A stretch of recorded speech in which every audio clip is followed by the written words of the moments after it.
안녕하세요. 붓겟마인드입니다. 얼마 전에 사장학개론 책을 읽고 나서 경영학에 대해 관심이 생겨 펼쳐든 책입니다.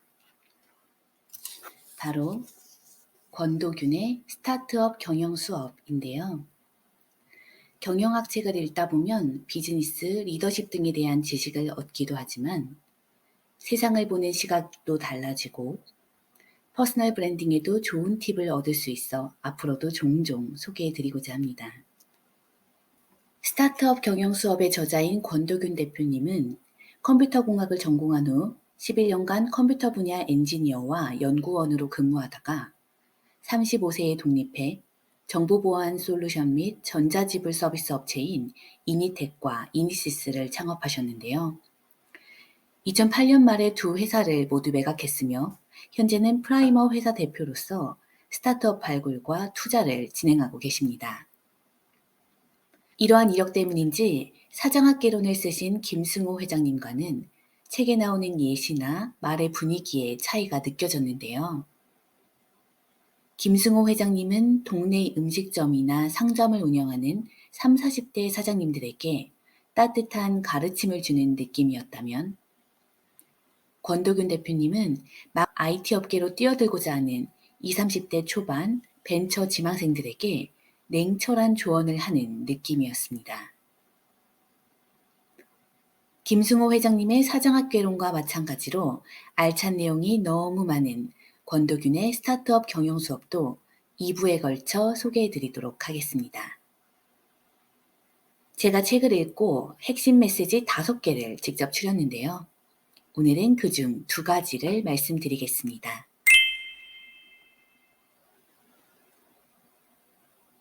첫째, 모두에게 기업가 정신이 필요하다. 좋은 직장이 아닌 좋은 일을 찾아라.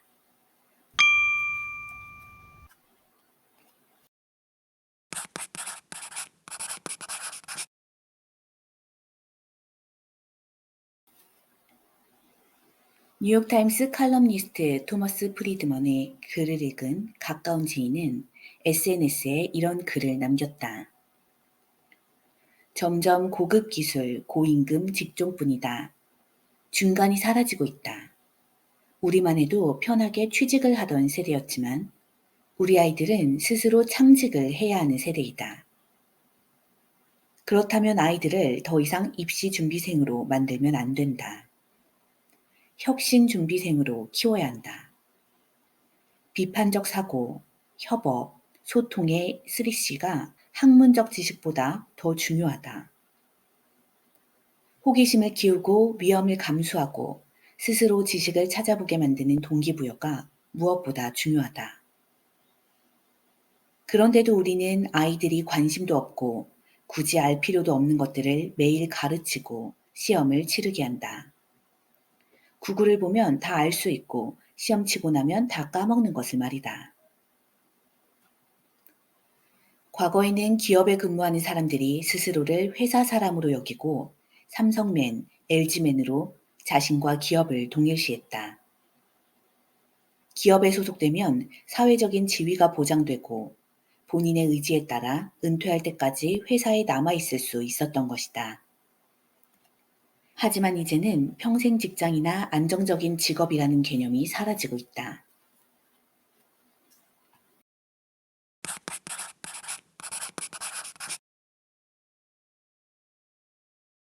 어떤 사람들은 직장 자체가 궁극의 목표가 아니라 미래의 일을 준비하면서 배우는 학교로서 회사에서 일을 하기도 한다. 식당을 개업하기 위해 비슷한 업종의 식당에 3에서 6개월 동안 급여도 받지 않고 무상으로 설거지 같은 일을 하면서 식당 일을 배우는 것과 같은 원리라고 할 수 있다. 다만 직장에서는 급여도 받으면서 일을 배우는 것이 다를 뿐이다. 만일 나중에 그 분야의 한 영역에서 창업할 생각을 가지고 있다면 회사를 다니면서 더 많은 사람을 만나고 하나라도 더 배우고 경험하고 알고 싶어 해야 한다. 시키지 않은 일에도 관심을 가지고 조사하고 남들이 하기 싫어하는 것도 먼저 알아보고 힘든 도전도 해보면서 나중에 창업을 했을 때 얼마나 어려울 것인지를 미리 가늠해 볼 수 있는 실험장이 바로 지금 다니고 있는 직장이다. 그러므로 좋은 직장을 찾지 말고 좋은 일을 찾아야 한다. 내가 다니는 회사 혹은 맡은 업무가 관심 분야가 아닌데 회사의 안정성과 명성 혹은 높은 급여 때문에 계속 다니고 있는 것이 아닌가 라는 의문이 든다면 그 직장을 빨리 그만두고 관심 분야의 일을 할 수 있는 회사로 옮겨야 한다. 급여가 줄어드는 것이 고민인가? 회사가 크거나 유명하지 않아서 고민되는가? 이런 이유들로 현재의 직장에 연연해 계속 다니는 것은 소탐대실하는 어리석은 결정이다. 시간과 인생이라는 가장 비싼 보물을 허비하는 일이다. 항상 현재보다 미래를 생각하고 미래에 무게중심을 두고 결정해야 한다. 현재의 번듯함이 미래에 더 긴 고통을 가져올 것이다. 현재의 풍족함과 편안함이 미래에 더 긴 부족함과 불편함을 가져올 것이다. 더 큰 도전은 인간 수명이 연장되면서 그 미래가 상상을 초월할 만큼 더 길어질 가능성에 있다는 것이다. 직장을 다니는 이유가 무엇이건 하는 일에서 미래의 비전을 발견하고 그것에서 탁월한 역량을 가질 수 있도록 집중하며 열심히 일할 수 있는 것이어야 한다. 이것이 바로 회사 일을 열심히 해야 하는 이유이다. 회사를 위해서가 아니라 바로 자신의 미래를 위해서 일을 열심히 해야 한다. 둘째, 스타트업을 이해하고 가설을 검증하라. 아이디어는 그냥 아이디어일 뿐이다.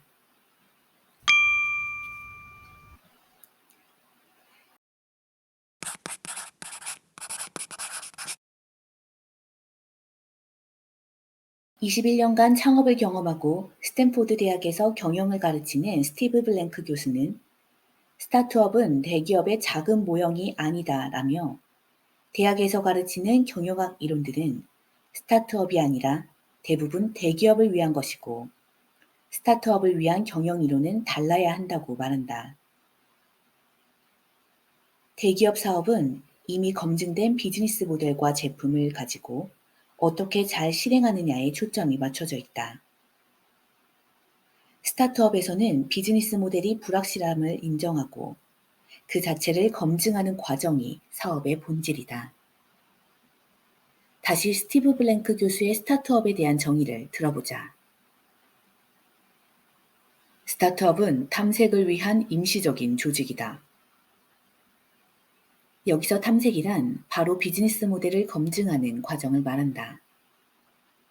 많은 창업가들이 제품 개발 능력, 창업 경진 대회 입상, 언론의 조명, 공공기관의 인증을 받는 것을 비즈니스 모델의 검증 과정으로 자주 오해한다. 고객을 많이 모으거나 영업을 통해 매출이 일어나기 시작하면 이를 성공으로 오해한다. 진짜 사업은 아직 시작도 안 한 것이라는 것을 모른다.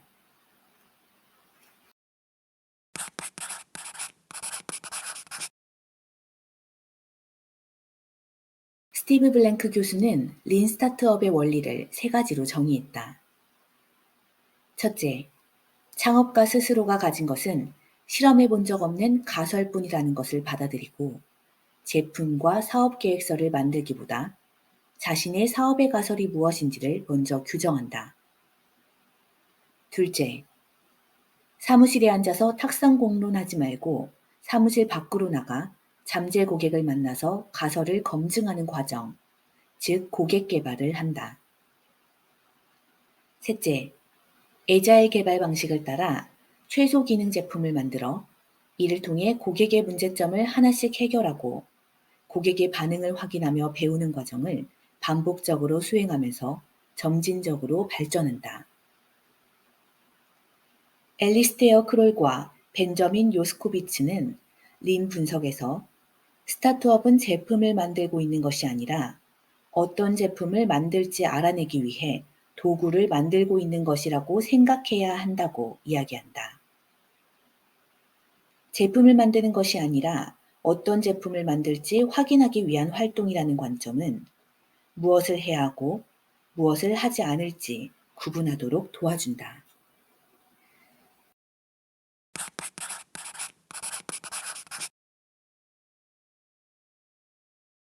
사업과 고객에 대해 성급히 예단하지 마라. 성급히 쉬운 해석으로 추론하려 하지도 마라. 쉬운 답을 취하면 편안함과 안정감은 느끼겠지만 그 너머에는 오류의 절벽이 기다린다. 질문 자체를 계속 붙잡아라. 미해결 상태의 불안을 견뎌라. 개똥 철학으로 아는 척하며 고객의 생각과 상황을 미리 재단해서 요리하지 마라. 설익은 과일을 미리 따면 먹지도 못하고 익지도 못하게 만든다. 몰랐는데 새로 알게 된 것, 내가 잘못 생각했던 것, 예상치 않았던 성공과 실패의 현상들로부터 배운 것을 주로 이야기하는 CEO에게서는 건강한 미래가 보인다. 지금 아는 것도 지금까지 알아낸 것에 불과하다. 스타트업 경영은 연구자의 길이며 실험하는 길이며 배움의 길이다.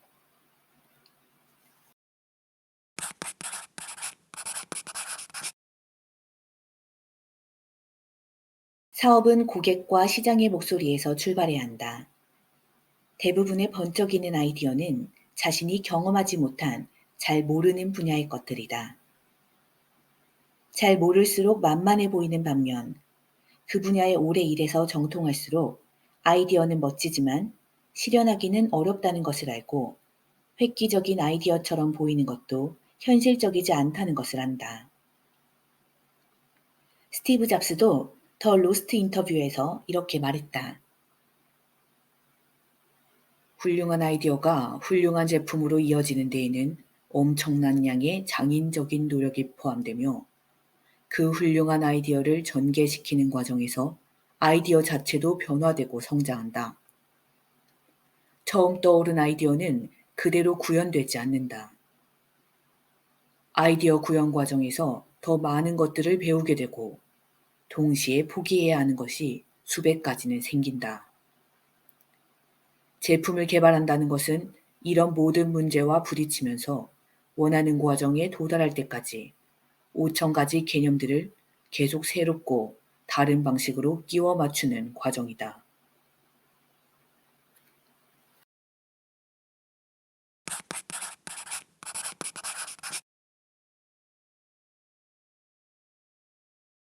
비즈니스 모델을 설계하는 창업자들은 우리의 고객이 누구인가 라고 질문하지 말고 우리의 고객은 어디에 있는가를 질문해야 한다. 자사 제품이 제공하는 가치와 유사한 것을 제공하는 제품은 이미 많다. 그들이 어디서 그 욕망을 해소하는지 알아야 한다. 자사 제품과 서비스의 잠재 고객이 지금 어디에서 욕망을 채우고 있는지, 전환 비용이 무엇이고 얼마나 높은지를 알고 그것을 넘어설 만큼의 차별화된 제품을 만들거나 전략이 있어야 한다. 린 스타트업 운동의 선도자 중에서 한 사람인 애쉬 모리아는 고객 인터뷰에 대해 이렇게 조언하고 있다. 여러분은 먼저 문제 인터뷰를 실시해야 합니다. 여러분은 솔루션에 온 관심을 집중하고 있겠지만 문제에서 솔루션을 분리하고 문제에만 초점을 두어야 합니다. 목표는 해결할 가치가 있는 문제를 찾는 것입니다. 그리고 고객은 솔루션에 넌더리가 나 있다는 점을 기억해야 합니다. 사람들은 생활을 더 편리하게 만들어준다는 마법의 상품에 관한 선전을 끊임없이 접합니다. 그러나 상품을 선전하는 사람들의 대부분은 고객의 진짜 문제를 관과하고 있습니다.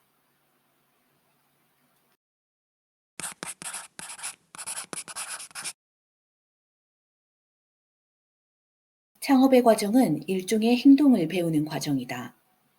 고객과 제품에 대한 쉽고 간단한 문제를 풀면 1차적인 보상을 받고 다음 단계에서 사용할 수 있는 무기, 즉 팀과 자본을 얻는다. 다음 단계의 도전과 문제를 풀어내면 더 큰 보상과 더 좋은 무기를 얻는다. 창업자는 각각의 단계마다 새로운 행동의 배움을 경험하며 성장한다. 린 스타트업의 저자 에릭 리스는 이렇게 말한다. 학습은 스타트업 발전의 필수 불가결한 부분이다. 고객이 무엇을 원하는지 알아내는 행동이 아니라면 하지 않는 것이 좋다.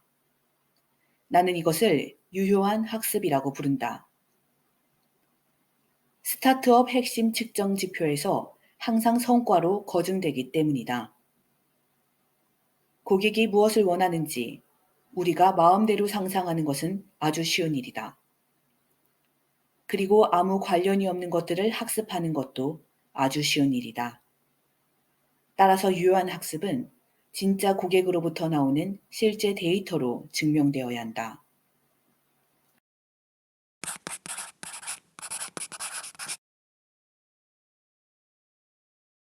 우리의 사업이 무엇인가를 생각할 때 창업가 내면의 신념, 직원들의 기대, 우리 제품 자체에 집중하면 답을 구할 수 없다.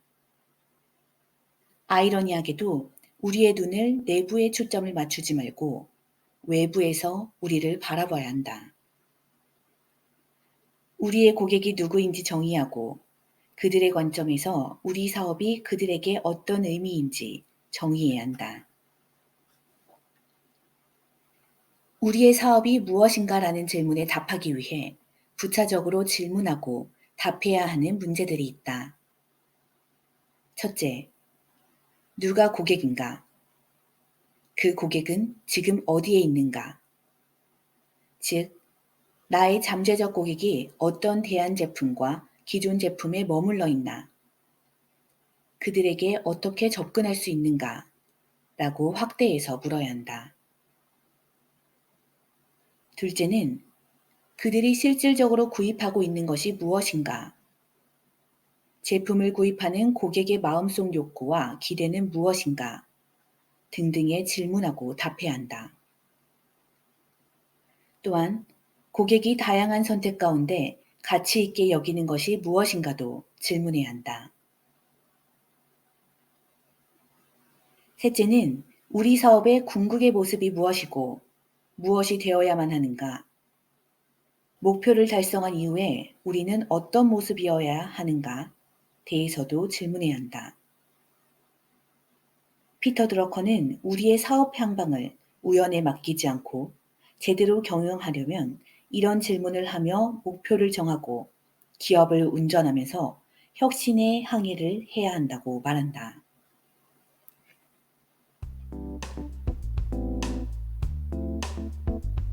오늘은 권도균의 스타트업 경영 수업을 읽고 줄인 핵심 메시지 5가지 중에 2개를 먼저 살펴보았습니다. 첫째, 모두에게 기업가 정신이 필요하다. 좋은 직장이 아닌 좋은 일을 찾아라. 둘째, 스타트업을 이해하고 가설을 검증하라. 아이디어는 그냥 아이디어일 뿐이다. 나머지 핵심 메시지 3개는 다음번 영상에서 이어서 소개해드릴 테니 구독과 알림 설정 부탁드려요. 오늘도 시청해주셔서 감사합니다. 평안한 하루 되세요.